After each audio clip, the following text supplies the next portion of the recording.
ప్రార్థన చేసుకున్నటువంటి దయగల మనైన ప్రేమగల మాకు ఇంతవరకు పాటలతో దేవుని స్తుతించాము. దేవా నేను నిన్ను స్తుతించడానికి నాకు ఇచ్చానండి. అది బట్టి మీకు స్తోత్రాలు. వాక్య పఠనం చదివిన సహోదరు జ్యోతమ్మని జ్ఞాపకం చేసుకున్నది. మంచి జ్ఞానంతో ఎక్కడండి ప్రార్థన చేసిన సహోదరుడిగా ఆయన అదే గారిని జ్ఞాపకం చేసుకునండి. నీ వాక్యములు చక్కగా బలపరచండి తండ్రి. నీ మాటలు చెప్పనైనా నన్ను చక్కగా బలపరచండి. నీ పరిశుద్ధాత్మ సహాయం నాకు అనుగ్రహించండి. నైనా నీ మాటలు చాలా విలువైనటివి. ఆ విలువైన మాటలు చక్కగా చెప్పగలిగే జ్ఞానం ఎంతో అవసరం ఉందండి. కాబట్టి నీ జ్ఞానం చేత నన్ను బలపరచుతండి. నీ పిల్లలకు అర్థమయ్యేటట్టుగా చెప్పగలిగే సహాయం నాకు అనుగ్రహించమని ప్రార్థిస్తూ ఉన్నాను. కూర్చున్న నీ పిల్లలు కూడా ప్రభువా మనసు ఇటు అటు ఉంచుకోక, ఆలోచన ఎక్కడికో వెళ్ళిపోక నీ వాక్యమే నేనే ధ్యాస నీ పిల్లలకు ఉంచండి. వింటున్నప్పుడు ఓపికను దయచేయండి. చెప్పబడుతున్న ప్రతి మాట తండ్రి వారి హృదయములోనికి చేర్చుకున్నటకు సహాయం చేసి ఆ మాటల ప్రకారంగా బ్రతకగలిగే మంచి మనసు మీ పిల్లలకు కూడా అనుగ్రహిస్తామని కోరుకుంటూ క్రీస్తు పేరట ఈ ప్రార్థన మీకు సమర్పించి అడిగి వేడుకొనుచున్నాం మా తండ్రి. ఆమేన్.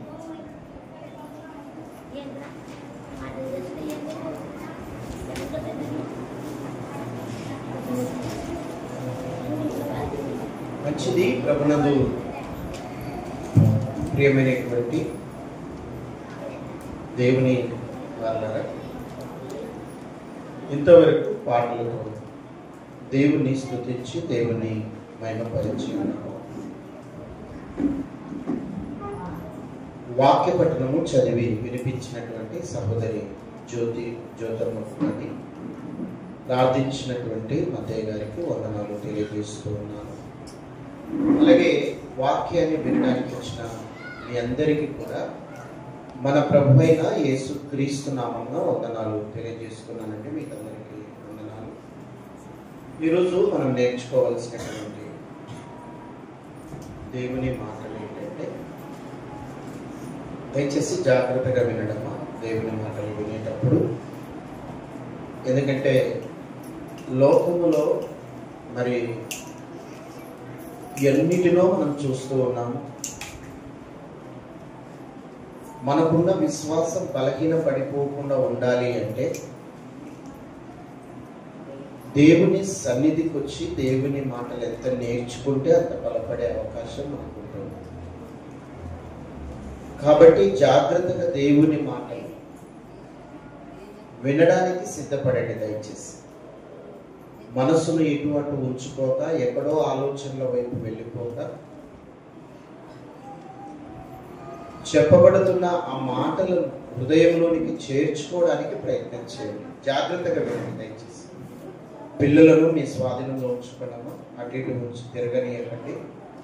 కాస్త సండే స్కూల్ టీచర్స్ కొంచెం గమనించండి. పిల్లలు కొంచెం మీ అదుపులో ఉంచడానికి కూడా ప్రయత్నం చేయండి. ఓకే, మంచిది. ఈరోజు మనం నేర్చుకోవాల్సినటువంటి అంశం ఏంటంటే, దేవుడు ఎక్కడ ఆయన నివాసం, దేవుడున్న నివాస స్థలం ఏది, లేదా దేవుడు ఉన్నటువంటి ఆయనకున్నటువంటి ఆ స్థలం, దేవుడు ఉన్నటువంటి స్థలం ఏది, లేదా దేవుడు ఉన్నటువంటి నివాస స్థలం ఎక్కడున్నాడు? ఇంతటి దేవుడు ఉన్నటువంటి ఆయన స్థలం ఏది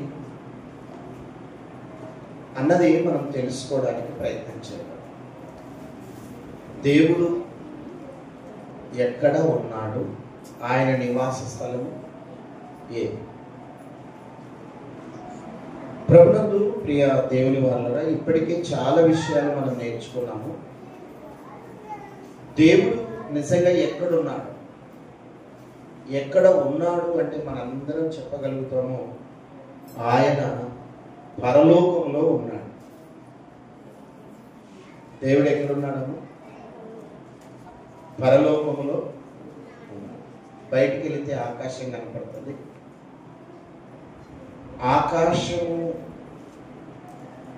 తర్వాత కొన్ని వేల కిలోమీటర్లు, నీకు అంతు చిక్కని కిలోమీటర్లలో ఆయన పైన, ఆకాశం పైన ఒక లోకం ఉంది. ఆ లోకములో ఆయన ఉన్నాడు, పరలోకములో ఆయన ఉన్నాడు.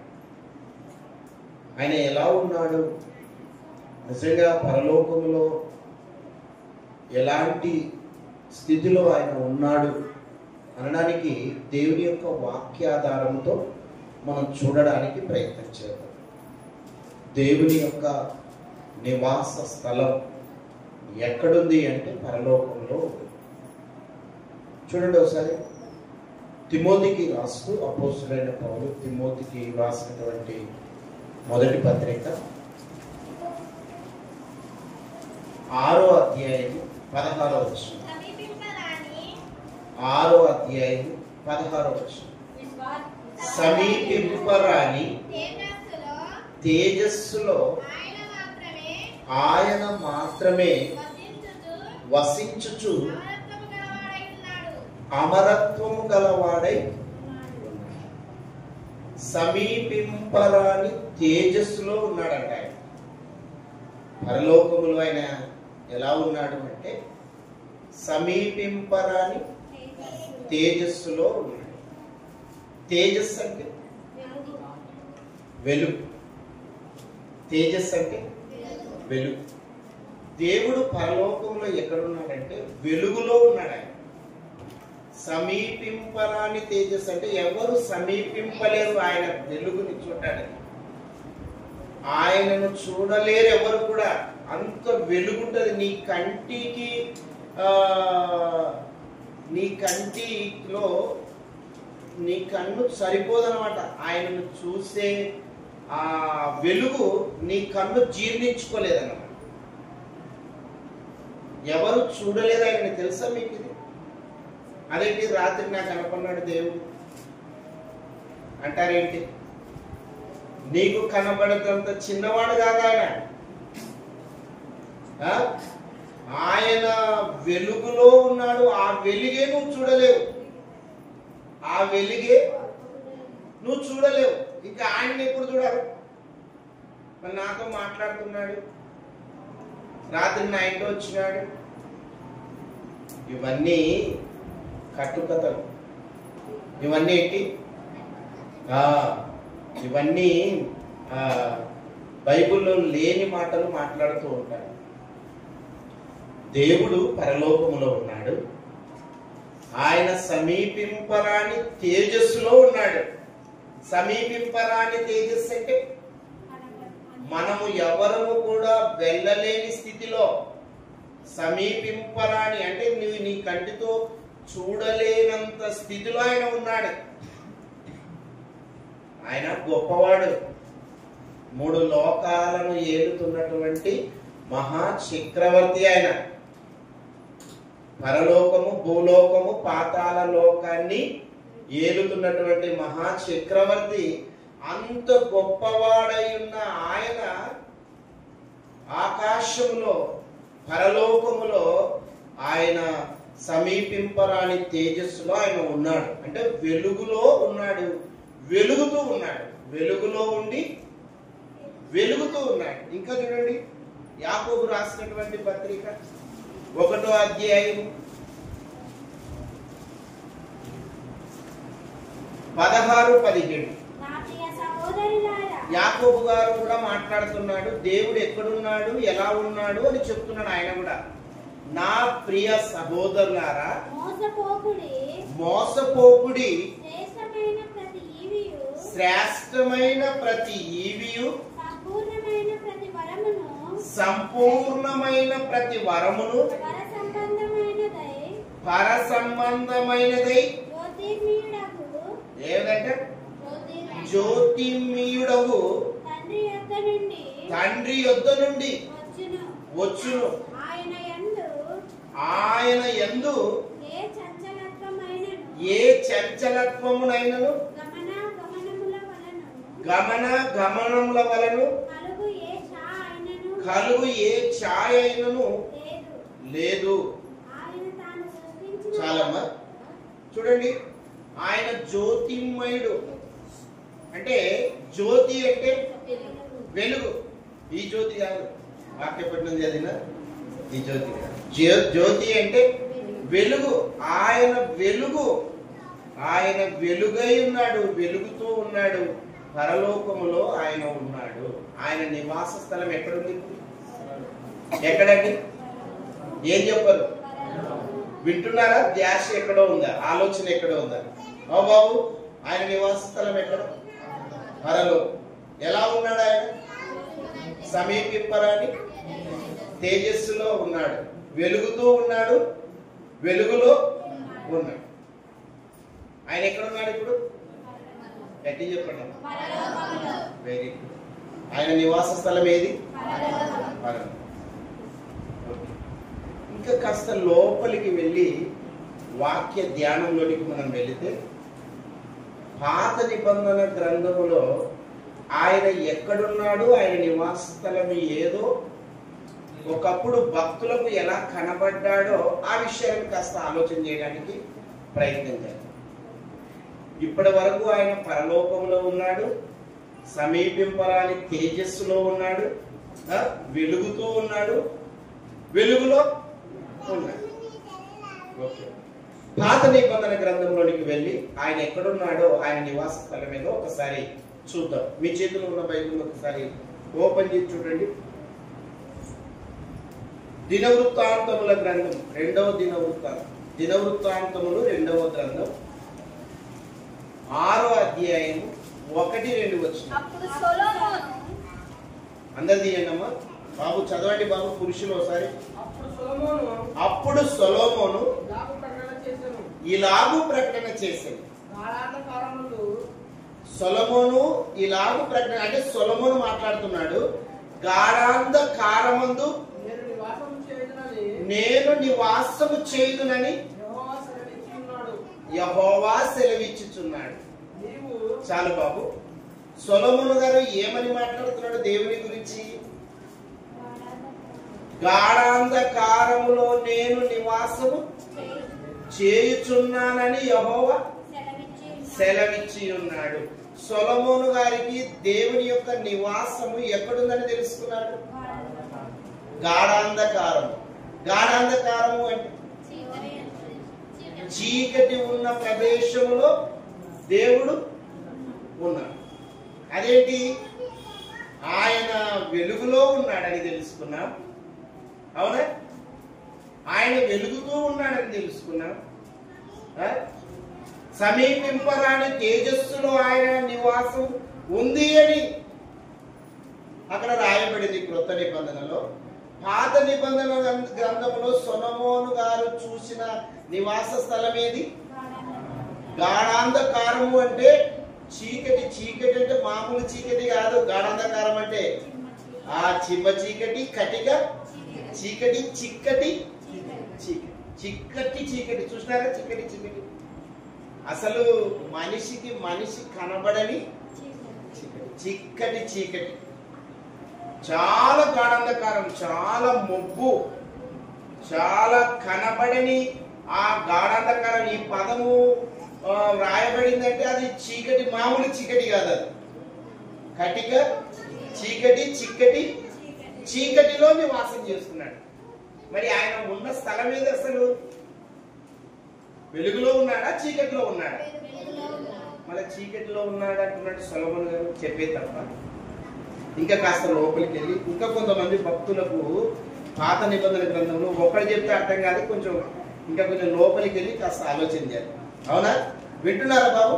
Very good. వినండి, బాగా విని అర్థం చేసుకోవడానికి ప్రయత్నం చేయండి. దేవుని యొక్క నివాస స్థలం ఏదో మనం నేర్చుకోబోతూ ఉన్నాం. ఓకేనా? ఓకే, మంచిది. ఇంకా కాస్త లోపలికి వెళ్ళి ఆలోచన చేస్తే అబ్రహాం గారికి దేవుడు ఎక్కడ ప్రత్యక్షమయ్యాడు, ఎక్కడ అబ్రహాం గారు దేవుని చూశాడు, ఆయన నివాస స్థలం ఏది అబ్రహాం గారు చెప్తున్న మాటను ఒకసారి చూద్దాం. ఆదికాండం 15వ అధ్యాయం. ఆదికాండం 15-12.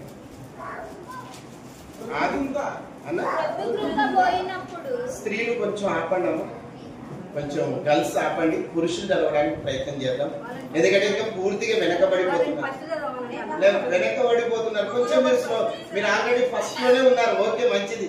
స్త్రీలు మొదట్లో ఉన్నారు, ఓకే ఆల్రెడీ ముందు ఉన్నారు. కాబట్టి పురుషులు ఏడున్నారు చూడండి ఒకసారి లైన్ లో కూడా. స్త్రీలు ఏడున్నారు, పురుషులు ఏడున్నారు, వెనక ఉన్నారు. వెనక ఉన్న వాళ్ళు కాస్త అంటే బయటకు వెళ్ళిపోయే ప్రమాదం కూడా ఉంది. కాబట్టి కొంచెం మీరు కొంచెం ముందుకు వచ్చే వరకు కొంచెం ఆగండి. మీరు వాళ్ళు ముందుకు రావాలి కదా పురుషులు, ఏమా పురుషులు ముందుకు రావాలి. కాబట్టి కొంచెం ముందు వచ్చిన మీరు కొంచెం ఆగండి, వాళ్ళని కూడా కలుపుకొని పోదాం. కొంచెం స్లో తీస్తారు, ఓకే మంచి చదవండి బాబు. అబ్రహాం గారు చీకటి పడినప్పుడు అంటే ప్రొద్దుమునిగి, అంటే సాయంకాలంలో పొద్దు మునుగుతుంది కదా, ప్రొద్దు మునిగినప్పుడు అబ్రహామునకు అంటే అబ్రహామునకు నిద్రలోకి వెళ్ళిపోయాడంటే అబ్రహాం గారు నిద్రలోకి వెళ్ళిపోయి భయంకరమైన కటిక చీకటి కనపడుతుంటే నిద్రలో అబ్రహాం గారికి భయంకరమైన కటిక చీకటి అతనికి కమ్మగా ఆయన నీ సంతతి వారు ఆయన అంటే ఎవరు ఇక్కడ? దేవుడు. దేవుడు కటిక చీకటిలో ఉండి అబ్రహాం గారితో మాట్లాడుతున్నాడు, చెబుతున్నాడు భవిష్యత్ విషయాలు. చదవండి బాబు, ఏదది? తమని కాని పరదేశమందు నివసించి ఆ దేశపు వారికి దాసులుగా నుందుదురు. వారు 400 ఏళ్ళు వీరిని శ్రమ పెట్టుదురు. మీరు ఎవరికి దాసులగుదురో ఆ జనమునకు నేనే తీర్పు తీర్చుదును. ఇప్పుడు దేవుడు అబ్రహాం గారికి ఎక్కడి నుంచి ప్రత్యక్షమయ్యాడు? కటిక భయంకరమైన కటిక చీకటి. దేవుడు అబ్రహాం గారు చూస్తున్నటువంటి ఆ స్థలము, అబ్రహాం గారు దేవుడు చూస్తున్నటువంటి ఆ స్థలాన్ని బట్టి మనం ఆలోచన చేస్తే ఆయన ప్రత్యక్షమైనటువంటి ఆ స్థలం ఏది అంటే భయంకరమైన కటిక చీకటిలో ఉన్నాడు. ఇంతకు వెలుగులో ఉన్నాడా చీకటిలో ఉన్నాడా అన్నది మనకు డౌట్ కదా. అబ్రహాం గారు అంటే విశ్వాసులకు తండ్రి. అంతటి గొప్పవాడు దేవుడున్న స్థలాన్ని చూసి కటిక భయంకరమైన కటిక చీకటిలో నుండి నాకు ప్రత్యక్షమై భవిష్యత్ విషయాలు, నీ తరము వారు 400 ఏళ్ళు బానిస బ్రతుకుతారు అని హెచ్చరిస్తూ ఉన్నట్టుగా కనబడుతూ ఉంది. ఇంకా కాస్త లోపలికి వెళ్ళి మళ్ళీ ఆలోచన చేస్తే దేవుడు ఎక్కడున్నాడు, ఆయన నివాస స్థలం ఏది అన్నది మనం జాగ్రత్తగా ఆలోచించి ముందుకు వెళ్ళడానికి ప్రయత్నం చేద్దాం. ఒకసారి చూడండి, ఇంకా నిర్గమకాండం 20వ అధ్యాయం 21వ వచనం. ప్రజలు దూరముగా నిలిచి ఉండిరి. మోషేకి ఎక్కడ ప్రత్యక్షమయ్యాడో చెప్తున్నాడు. మోషే దేవుడున్న ఆ గాఢాంధకారపు సమీపింపగా యెహోవా మోషేతో ఇట్లా నేను అంటే మోషే గారు మాట్లాడడానికి ముందుకెళ్ళిపోతే దేవుడు మాట్లాడుతున్నాడు మోషేతో. మాట్లాడుతున్నటువంటి ఆ మాట ఎక్కడి నుంచి వినబడుతుంది? గాఢాంధకారపు సమీపించింది. బాబు కొంచెం ఆయన పట్టుకున్నాం, ఎవరు ఆయన లోపల కూర్చోబెట్టి. గాఢాంధకారపు సమీపింపగా యెహోవా మోషేతో ఇట్లా నేను మోషేతో ఇట్లా అంటే దేవుడు ఎక్కడి నుంచి మాట్లాడుతున్నాడు? గాఢాంధకారపు లోయలో నుండి మాట్లాడుతూ ఉన్నాడు. ఇప్పుడు సొలొమోను గారికి ఎక్కడ ప్రత్యక్షమయ్యాడు? అబ్రహాం గారికి ఎక్కడ ప్రత్యక్షమయ్యాడు? చివరికి 40 ఏళ్ళు ఇశ్రాయేలీలను మరి 400 సంవత్సరాలు మరి ఆ యొక్క బానిస బ్రతుకుల నుండి విడిపించి కానాను దేశానికి 40 సంవత్సరాలు ప్రయాణంలో ఉన్నప్పుడు ఆ మోషే గారికి దేవుడు మాట్లాడుతున్న స్థలం ఏది? చీకటిలో ఉన్నాడు. క్రొత్త నిబంధనలో వెలుగులో ఉన్నట్టున్నాడు, పాత నిబంధన గ్రంథంలో చీకటిలో ఉన్నాడు. ఇంతకీ దేవుని యొక్క నివాస స్థలం చీకట, వెలుగు?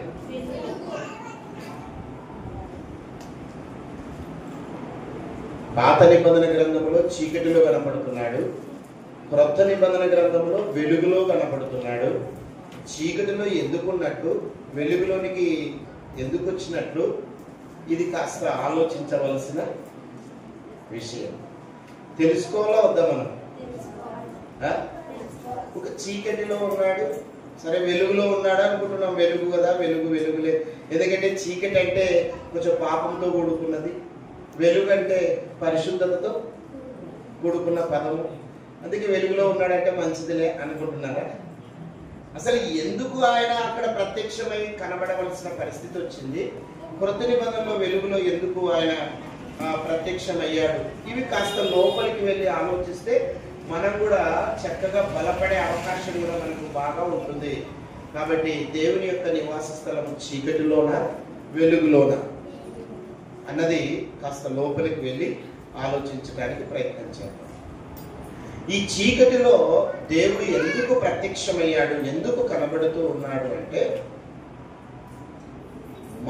మనలను వెలుగులోనికి తీసుకొని రావడానికి, చీకటి ఉంది అని మనం తెలుసుకోవడానికి ఆయన చీకటిలో ఉండవలసిన పరిస్థితి ఉంది. మనము చీకటిలో ఉన్నామన్న సంగతి మనకు తెలియాలి.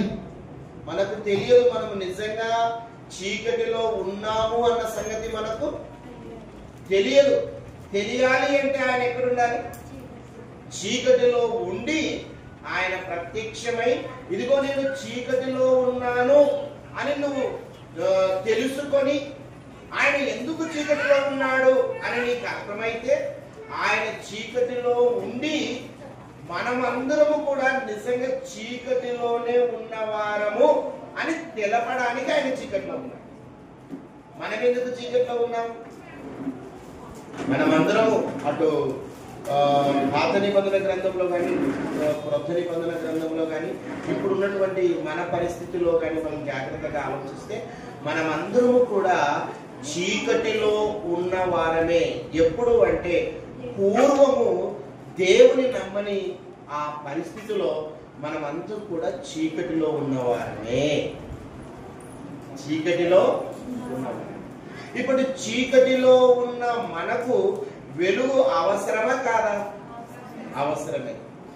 ఉదాహరణకు మనం ఎక్కడన్నా బయట ప్రయాణమై ఇంటికి వచ్చాం, చీకటి పడింది, ఇంటికి వచ్చాం, ఇల్లు చేరుకున్నాం.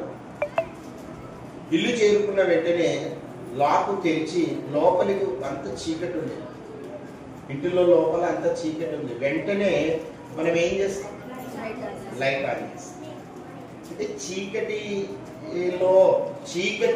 ఉండకూడదు, వెలుగులో ఉండాలి. చీకటి అంటేనే ప్రమాదకరం. చీకటి దేనికి సూచిస్తుందంటే పాపానికి సూచిస్తుంది.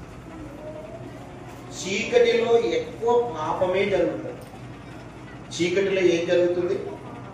పాపం జరుగుతుంది. ఎక్కువ పాపం జరిగేది చీకటిలోనే. దొంగతనాలు కానీ, పాపపు ఆలోచనలు కానీ, మోసపు పనులు కానీ, వ్యభిచారం కానీ, ఇవన్నీ కూడా చీకటిలో జరిగాయి. చీకటి అంటేనే పాపం. ఈ చీకటిలో మనం అందరము ఉన్నాము. పూర్వం మనమంతా పాపపు స్థితిలో మనం ఉన్నాం. పాపం అనే చీకటిలో మనమందరం నివాసం చేస్తూ ఉన్నాం. దేవుడు కూడా పూర్వము చీకటిలో ఉండే మాట్లాడుతున్నాడు. చీకటిలో ఉండి మాట్లాడుతున్నాడు.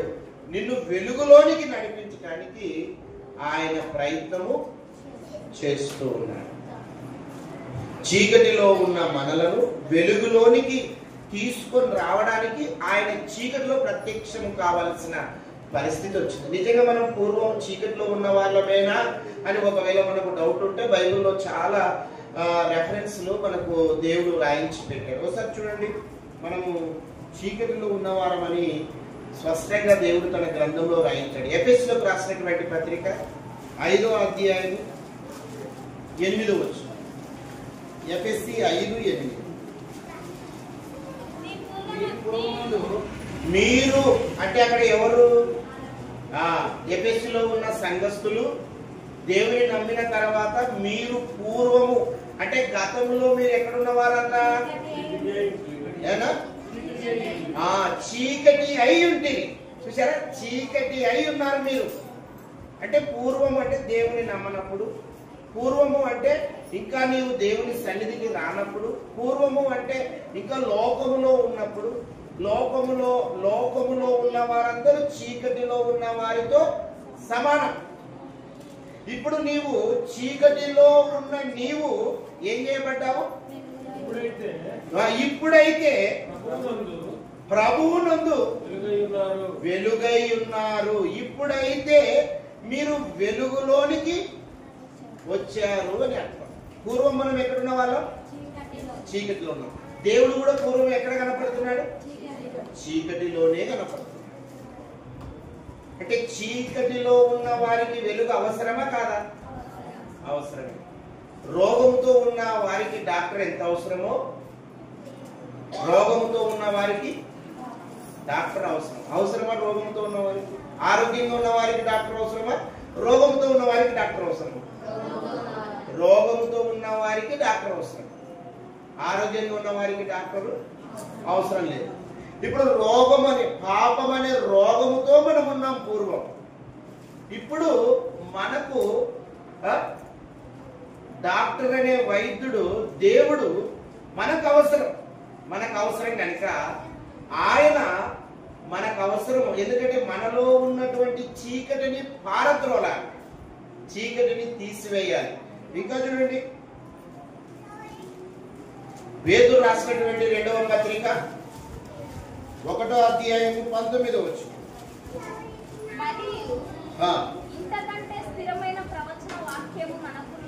ఇంతకంటే స్థిరమైన ప్రవచన వాక్యము మనకున్నది. తెల్లవారి వేకువ చుక్క మీ హృదయములలో ఉదయించు వరకు ఆ వాక్యము ఎక్కడుందంటే ఆ వాక్యము చీకటి గల చోటున వెలిగించు దీపమైనట్టు ఉన్నది. ఆ వాక్యం ఎక్కడుంది? చీకటి గల చోటున ఉన్నది. అది వెలిగించటానికి దీపమై ఉన్నది. వాక్యం అంటే ఎవరు? దేవుడు. ఆదియందు వాక్యము, ఆదియందు వాక్యము. యోహాను సువార్త 1:1 చదవండి. చదవండి ఒకసారి, మీరెందుకు కన్ఫ్యూజ్ కావాలి? ఆదియందు వాక్యముండెను, వాక్యము దేవుని యొద్ద ఉండెను. వాక్యం ఎక్కడుందంట? దేవుని యొద్ద ఉండెను. వాక్యము దేవుడై ఉండెను. వాక్యం ఎవరంట? దేవుడై ఉండెను. వాక్యము దేవుడై ఉన్నాడు. వాక్యము దేవుడై ఉన్నాడు అంటే దేవుడు ఎవరు? వెలుగు. ఆ వెలుగు చీకటిలో ఉంది. చీకటిలో ఉన్న వెలుగుని నీ హృదయములో ఉన్న ఆ చీకటిని పారద్రోలడానికి ఆయన నీ హృదయంలోనికి వస్తానని అంటున్నాడు. హృదయము నిండా ఏముంది? ఇప్పుడు చీకటి ఉంది. చీకటిని తీసివేయాలి మనం. చీకటిని ఏం చేయాలి? పారద్రోలాలి. ఎందుకంటే చీకటి ఉండకూడదు మన జీవితంలో. చీకటి చాలా భయంకరమైనది. ఆ చీకటిలో మనం నివాసం చేయకూడదు. చీకటి అంత మంచిది కూడా కాదు. చీకటిలో ఏం పని చేస్తాం? వెలుగులో ఉంటేనే మంచిది. పని ఎప్పుడు చేస్తారు? పగలు చేస్తారా, రాత్రి చేస్తారా? పగలు చేస్తారు. ఎందుకంటే చీకటి పడితే కనిపించదు కాబట్టి. పగలు మంచిది, వెలుగు మంచిది, వెలుగు మంచిది. చీకటి ఉండకూడదు, చీకటిలో ఉండకూడదు.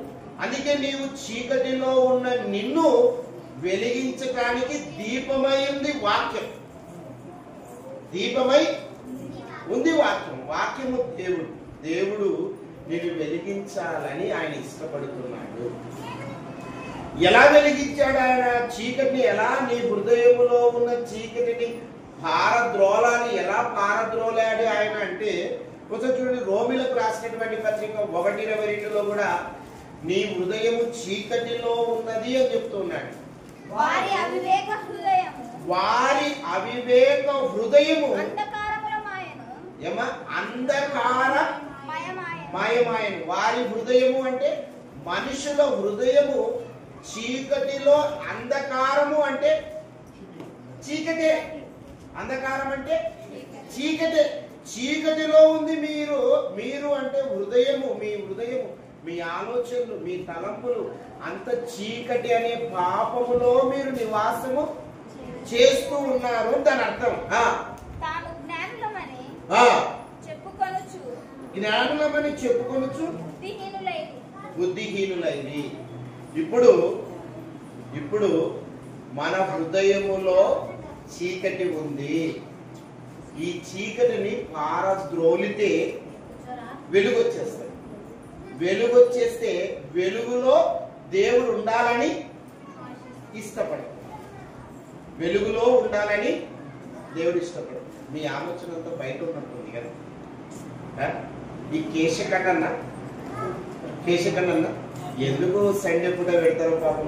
ఇటు మీరు వాక్యము వినలేరు, అటు ఆడపోయిన తృప్తి ఉండదు కదా. పెళ్ళిళ్ళు సండే పూట పాపం పెళ్ళిళ్ళు చేసుకుంటుంటారు, సండే పూటనే ఏర్పాటు చేస్తుంటారు. కార్యక్రమాలు కూడా సండే పూటనే ఏర్పాటు చేస్తుంటారు. అంత మంచిది కాదు. దయచేసి దేవుని పిల్లలైన మనము సండే పూట పెట్టకండి అసలు. ఎందుకంటే వాక్యము విననీయ కూడా చేస్తాం ఆ కార్యక్రమాన్ని పెట్టి. దాని ద్వారా మనము ఆశీర్వాదాలు పోగొట్టుకుంటాం వాస్తవంగా, అవునా? కాబట్టి కార్యక్రమాలు ఎప్పుడు సండే పూట ఏర్పాటు చేసుకోవడానికి ఇష్టపడకండి. ఏమా, సోమవారం నుంచి శనివారం వరకు అన్ని మంచి రోజులే తెలుసా మీకు? దేవుడు మంచిది మంచిది మంచిది మంచిది అన్నాడు. మంగళవారం చెడ్డది, గురువారం చెడ్డది అవన్నీ చెప్పలే. ఆది కాండంలో ప్రారంభించిన దినాలలో అన్ని మంచివే అన్నాడు, అవునా? అన్ని రోజులు మంచి రోజులే. ప్రశాంతంగా ప్రార్థన చేసుకొని కార్యక్రమాన్ని ప్రారంభించండి. దేవుని దీవెన, దేవుని ఆశీర్వాదాలు మీకు నిండుగా మెండుగా వస్తాయి. కాబట్టి అదే మనకి పొరపాటు. వాళ్ళకి ఏం తెలుస్తుంది? ఏమి తెలియదు వాళ్ళకి. ఎందుకంటే వాళ్ళకు తెలిసినట్టుగా నటించాల్సింది తప్పదు అక్కడ. ఎందుకంటే నా దగ్గరకు వచ్చారు కాబట్టి నేను మాట్లాడకపోతే చీప్ అయిపోతాను అక్కడ, అవునా? అదే కండిషన్ గా మనస్ఫూర్తిగా చెప్పాయా అంటే చెప్పలేడు. ఇప్పుడు అది ఏది వాపనయ్య వచ్చి డోరు దర్వాజా నిలబెట్టినాడంట. దర్వాజా నిలబెట్టి ఏదేదో మంత్రాలు చేసి వాకిలి, మెయిన్ వాకిలి కదా, పూజ చేసి టెంకాయ కొట్టి దర్వాజా, ఇల్లు కట్టేటప్పుడు దర్వాజా నిలబెట్టి బాగా పూజ చేసి వెళ్ళిపోయినాడు. కట్టెలకి సపోర్ట్ పెట్టినారు కదా, పూజ చేసి వెళ్ళిపోయినాడు. వెళ్ళిపోయిన కొద్దిసేపులకు ఆ పిల్లి అడ్డం వచ్చి కట్టెలు దొబ్బేసి అది ఆ దర్వాజా పడిపోయింది. ఆ కడప మని కింద పడిపోయింది. ఇప్పుడు మళ్ళీ ఏం చేయాలా? మళ్ళా పరుగునయా పరిస్థితి ఈ విధంగా ఉంది. ఏమి కాదంటే ఒప్పుకోడు ఆయన. ఆయనకు తెలుసు ఇదేమి అట్లనా. ఎంత పని జరిగిందయ్యా అసలు. పెళ్లి దాటనే ముందే మనకు ఒకటి ఫిక్స్ అయిపోయింది. పెళ్లి అడ్డం వస్తే పనులు కావన్నటువంటిది అది ఒక అది మనకు మానసికంగా ఒకటి ఫిక్స్ అయి ఉంటుంది. మూడో నమ్మకం. అట్లా మూడో నమ్మకం ఉంది కాబట్టి ఇక పిల్లి లోపలికి పోయి దర్వాజా పడగొట్టింది. ఆ వాకిలి ద్వారము ముఖ ద్వారాన్ని కింద పడగొట్టింది అంటే ఈ మనిషికి తట్టుకోలేకపోతున్నాడు. ఇక పోయి ఈ మనిషి టెన్షన్ బట్టి ఆ మనిషి కూడా టెన్షన్ గా పెంచినాడు. అట్లనా అస్సలు పిల్లి పోకూడదు. అసలు ఎంత ఎక్కువ మంత్రాలు చదివి దాన్ని నిలబెడతాను. కొంచెం అది కూడా ఏది సంభావన, కాంచన సంభావన కొంచెం పెంచి చేసేసి నీకు ఏ దోషం ఉండదు, నేను మళ్ళా వస్తాను అని వెళ్ళి మళ్ళా కాస్త కొంచెం పెంచి అది చదివి అలా నిలబెట్టడం వల్ల మనకున్నటువంటి ఆ మానసికమైనటువంటి ఆ స్థితి వెళ్ళిపోతుంది. ఇంకా ఆయనకు వచ్చే సంభావన ఆయనకు అందుకుంటుంది. అసలు అక్కడ ఏమీ ఉండదు, కానీ మనకున్న ఆ స్థితిని బట్టి మనం వెళ్ళిపోవచ్చు. అట్లా మన వీక్నెస్ ని బట్టి మనం ఈ విధంగా బలహీనలం అయిపోతున్నాం. కానీ వాస్తవంగా అండి, అందుకే నేను ఏం చెప్పేది, ఇప్పుడు మీకు మాట్లాడేది, ఇప్పుడు వచ్చే ఆ విషయాలు కూడా నేను ఎందుకు చెప్తున్నానంటే, ఈరోజు ఈ విషయాలు కూడా హృదయములో ఉన్న చీకటి పారద్రోలడానికి దీపమై ఉన్న వాక్యము నీ హృదయములోనికి చేర్చుకోవాలన్నమాట.